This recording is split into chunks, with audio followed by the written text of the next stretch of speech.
Shalom, queridos! Leitura bíblica, hoje dia 30 de março, e estamos começando o livro de Levítico, capítulo 1 de Levítico.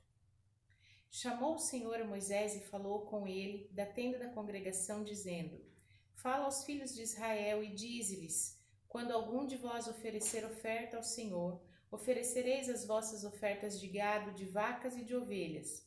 Se a sua oferta for holocausto de gado, oferecerá macho sem mancha, à porta da tenda da congregação a oferecerá, de sua própria vontade, perante o Senhor, e porá a sua mão sobre a cabeça do holocausto, para que seja aceito por ele para sua expiação. Depois degolará o bezerro perante o Senhor, e os filhos de Arão, os sacerdotes, oferecerão o sangue e espargirão o sangue à roda sobre o altar que está diante da porta da tenda da congregação. Então esfolará o holocausto e o partirá nos seus pedaços. Os filhos de Arão, os sacerdotes, porão fogo sobre o altar, pondo em ordem a lenha sobre o fogo. Também os filhos de Arão, os sacerdotes, porão em ordem os pedaços, a cabeça e o redenho, sobre a lenha que está no fogo em cima do altar. Porém a sua fressura e as suas pernas lavar-se-ão com água, e o sacerdote tudo isso queimará sobre o altar. O holocausto é oferta queimada de cheiro suave ao Senhor. E se a sua oferta for de gado miúdo, de ovelhas ou de cabras, para holocausto, oferecerá macho sem mancha, e degolará ao altar, ao lado do altar, na banda do norte, perante o Senhor, e os filhos de Arão, os sacerdotes, espargirão seu sangue à roda sobre o altar. Depois a partirá nos seus pedaços, como também sua cabeça e seu redenho, e o sacerdote os porá em ordem sobre a lenha que está no fogo sobre o altar. Porém a fressura e as suas pernas lavar-se-ão com água, e o sacerdote tudo isto oferecerá e queimará sobre o altar. O holocausto é oferta queimada de cheiro suave ao Senhor. E se a sua oferta ao Senhor for holocausto de aves, oferecerá a sua oferta de rolas ou de pombinhos, e o sacerdote a oferecerá sobre o altar, e lhe torcerá o pescoço com a sua unha, e a queimará sobre o altar, e o seu sangue será espremido na parede do altar. E o seu papo com as suas penas tirará e lançará junto ao altar para a banda do oriente, no lugar das cinzas. E fendê-la-á com as suas asas, porém não a partirá. E o sacerdote a queimará em cima do altar, sobre a lenha que está no fogo. O holocausto é oferta queimada de cheiro suave ao Senhor. Novo Testamento, Evangelho de João, capítulo 20.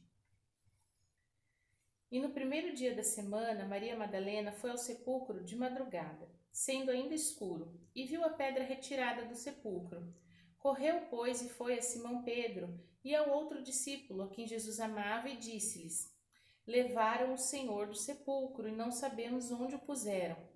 Então Pedro saiu com o outro discípulo e foram ao sepulcro, e os dois corriam juntos.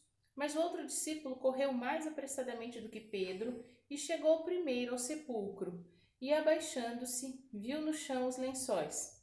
Todavia não entrou. Chegou, pois, Simão Pedro, que o seguia, e entrou no sepulcro e viu no chão os lençóis, e que o lenço tinha estado sobre a sua cabeça. Não estava mais com os lençóis, mas sim enrolado numa parte, à parte. Então entrou também o outro discípulo, que chegara primeiro ao sepulcro e viu e creu, porque ainda não sabiam a Escritura, que diz que era necessário que ressuscitasse dos mortos. Tornaram, pois, os discípulos para casa. E Maria, estando chorando fora, junto ao sepulcro, estando ela, pois, chorando, abaixou-se para o sepulcro e viu dois anjos vestidos de branco, assentados onde jazera o corpo de Jesus, um à cabeceira e outro aos pés. E disseram-lhe eles: Mulher, por que choras? E ela disse: Porque levaram o meu Senhor e não sei onde o puseram. E tendo dito isso, voltou-se para trás e viu Jesus em pé, mas não sabia que era Jesus. Disse-lhe Jesus: Mulher, por que choras? Quem buscas? Ela, cuidando que era o hortelão, disse-lhe: Senhor, se tu o levaste, dize-me onde o puseste, e eu o levarei. Disse-lhe Jesus: Maria. E ela, voltando, disse-lhe: Rabone, que quer dizer mestre. Disse-lhe Jesus: Não me detenhas, porque ainda não subi para o meu Pai. Mas vai para meus irmãos e dize-lhes que eu subo para meu Pai e vosso Pai, meu Deus e vosso Deus. Maria Madalena foi e anunciou aos discípulos que vira o Senhor e que ele lhe dissera isso. Chegada, pois, a tarde naquele dia, o primeiro da semana, cerradas as portas onde os discípulos, com medo dos judeus, se tinham ajuntado, chegou Jesus e pôs-se no meio deles e disse-lhes: Paz seja convosco. E dizendo isso, mostrou-lhes as mãos e o lado, de sorte que os discípulos se alegraram vendo o Senhor. Disse-lhes, pois, Jesus outra vez: Paz seja convosco. Assim como o Pai me enviou, também eu vos envio a vós. E havendo dito isso, assoprou sobre eles e disse-lhes: Recebei o Espírito Santo. Aqueles a quem perdoardes os pecados, lhes serão perdoados, e aqueles a quem os retiverdes, lhes são retidos. Ora, Tomé, um dos 12, chamado Dídimo, não estava com eles quando veio Jesus. Disseram-lhe, pois, os outros discípulos: Vimos o Senhor. Mas ele disse-lhes: Se eu não vir o sinal dos cravos em suas mãos, e não puser o dedo no lugar dos cravos, e não puser a minha mão no seu lado, de maneira nenhuma eu crerei. E 8 dias depois estavam outra vez os discípulos dentro e com eles Tomé. Chegou Jesus, estando as portas fechadas, e apresentou-se no meio deles e disse: Paz seja convosco. Disse depois a Tomé: Põe aqui o teu dedo e vê as minhas mãos. Chega a tua mão e põe-na no meu lado. Não sejas incrédulo, mas crente. Tomé respondeu e disse: Senhor meu, Deus meu. Disse-lhe Jesus: Por que me viste, Tomé, creste? Bem-aventurados que não viram e creram. Jesus, pois, operou também, em presença de seus discípulos, muitos outros sinais que não estão escritos neste livro. Estes, porém, foram escritos para que creiais que Jesus é o Cristo, o Filho de Deus, para que, crendo, tenhais vida em seu nome. Velho Testamento, livro de Provérbios, capítulo 17. Melhor é um bocado seco e com ele a tranquilidade, do que a casa cheia de vítimas com contenda. O servo prudente dominará sobre o filho que procede indignamente, e entre os irmãos repartirá a herança. O crisol é para a prata e o forno para o ouro, mas o Senhor prova os corações. O malfazejo atenta para o lábio iníquo, o mentiroso inclina os ouvidos para a língua maligna. O que escarnece do pobre insulta o que o criou. O que se alegra na calamidade não ficará impune. Coroa dos velhos são os filhos dos filhos, e a glória dos filhos são seus pais. Não convém ao tolo a fala excelente, quanto menos ao príncipe. O lábio mentiroso, pedra preciosa é o presente aos olhos do que os recebem. Para onde quer que se volte, servirá de proveito. O que encobre transgressão busca a amizade, mas o que renova a questão separa os maiores amigos. Mais profundamente entra a repreensão no prudente do que 100 chicotes no tolo. Na verdade, o rebelde não busca senão o mal, mas o mensageiro cruel se enviará contra ele. Encontre-se com o homem a ursa a qual roubaram os filhos, mas não o louco na sua estultícia. Quanto àquele que torna mal por bem, não se apartará o mal da sua casa. Como o soltar as águas é o princípio da contenda, deixa por isso a porfia antes que sejas envolvido. O que justifica o ímpio e o que condena o justo abomináveis são para o Senhor, tanto um como o outro. De que serviria o preço na mão do tolo para comprar sabedoria, visto que não tem entendimento? Em todo tempo amo o amigo, e na angústia nasce o irmão. O homem falto de entendimento dá a mão, ficando por fiador do seu companheiro. O que ama contenda ama transgressão. O que alça a sua porta busca ruína. O perverso de coração nunca achará o bem, e o que tem a língua dobre virá a cair no mal. O que gera um tolo, para sua tristeza o faz, e o pai do insensato não se alegrará. Coração alegre serve de bom remédio, mas espírito abatido virá a secar os ossos. O ímpio tira o presente do seio para perverter as veredas da justiça.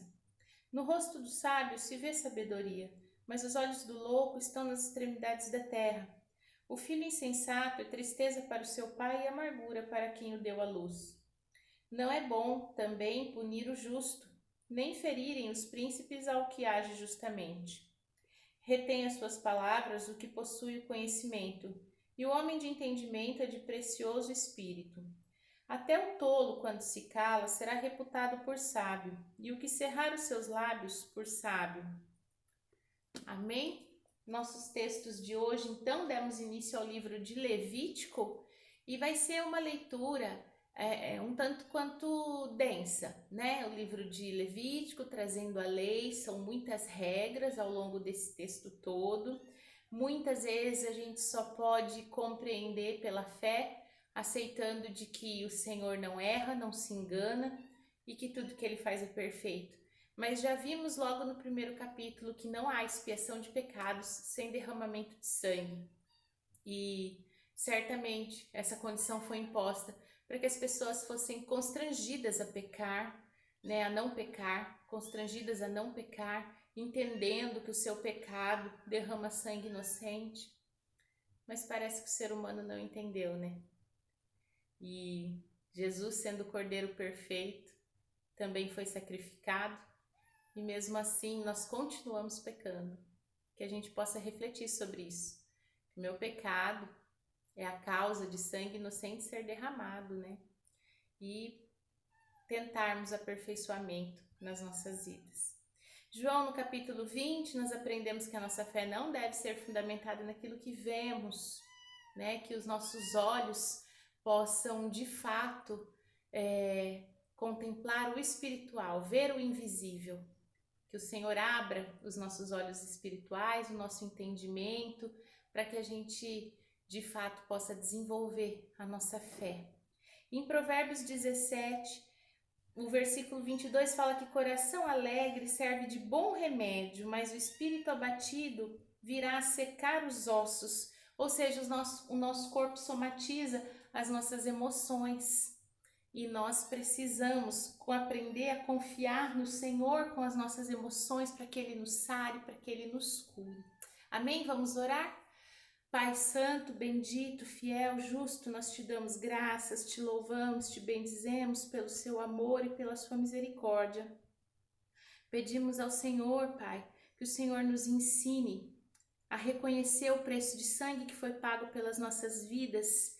E assim, Senhor, temos consciência em cada vez que nós formos pecar. Ajuda-nos, Pai, a entender os enganos da nossa mente, da nossa alma, para que o nosso espírito se fortaleça no sangue de Jesus.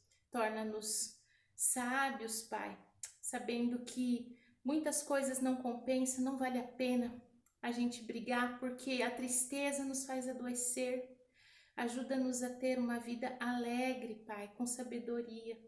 E no nome de Jesus, que nós possamos crer sempre no Teu agir, ainda que os nossos olhos carnais não vejam, mas que o nosso espírito possa contemplar pelos olhos da fé. Te louvamos e bendizemos em nome de Jesus. Shalom. Hoje um pouquinho diferente, eu mesma vou desligar o vídeo. Tchau, gente, até amanhã.